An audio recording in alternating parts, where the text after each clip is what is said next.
Hello, मैं चंदन कुमार और इस वीडियो में बताने वाले हैं मृदा के प्रकार।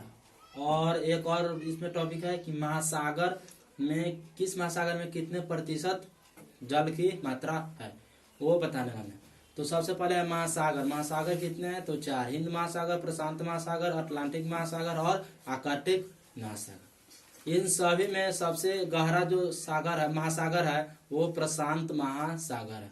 प्रशांत महासागर क्या है? सबसे गहरा महासागर है, ठीक। और सबसे अधिक जल की मात्रा जो है वो प्रशांत महासागर में ही पाया जाता है, 49.9%, 49.9% पाया जाता है, ठीक। महासागर कितने हैं? तो 4। कौन कौन? तो हिंद महासागर, प्रशांत महासागर, अटलांटिक महासागर और आर्कटिक महासागर। हिंद महासागर में जल की मात्रा कितनी है? तो 20.5% है। प्रशांत महासागर में 49.9% है। अटलांटिक महासागर में कितना है? तो 25.7% है। आर्कटिक महासागर में कितना प्रतिशत जल है? तो 3.9% है।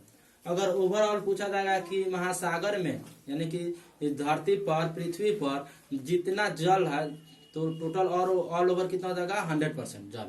तो जो 100% जल है उसमें से महासागरों में कितना प्रतिशत जल पाया जाता है? तो 97.3%, यानी 97.3% जल जो है वो महासागरों में पाया जाता है। उसके बाद 2.7% जल ही जो है अन्य भागों में पाया जाता है।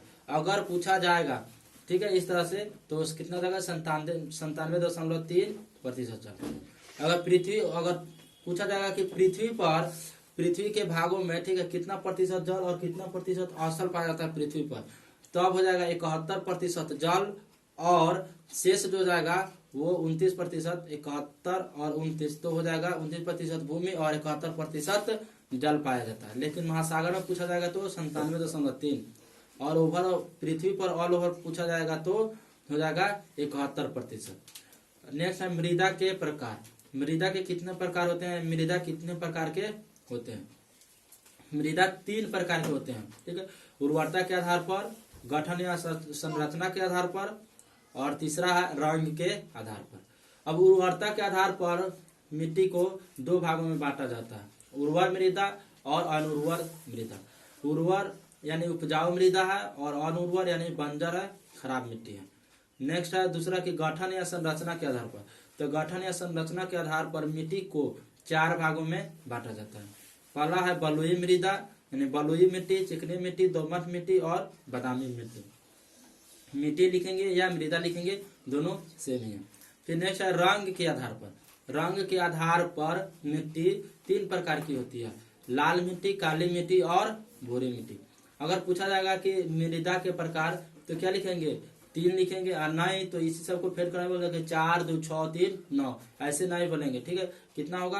तो 3 होगा। मृदा के कितने प्रकार होते हैं? तो 3 प्रकार के होते हैं।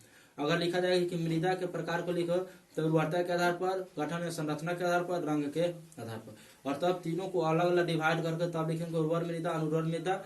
फिर दूसरे नंबर में हो जाएगा बलुई मृदा, चिकनी मृदा, दोमट मृदा और बादामी मृदा। मृदा के बदले हम मिट्टी भी लिख सकते हैं, बलुई मिट्टी, चिकनी मिट्टी, दोमट मिट्टी, यानी कि जहां जहां मृदा लिखे हैं वहां मिट्टी लिख सकते हैं, ठीक है। सो इस तरह से इस वीडियो में इतना ही। फिर मिलते हैं नेक्स्ट अगले वीडियो में अगले टॉपिक के साथ।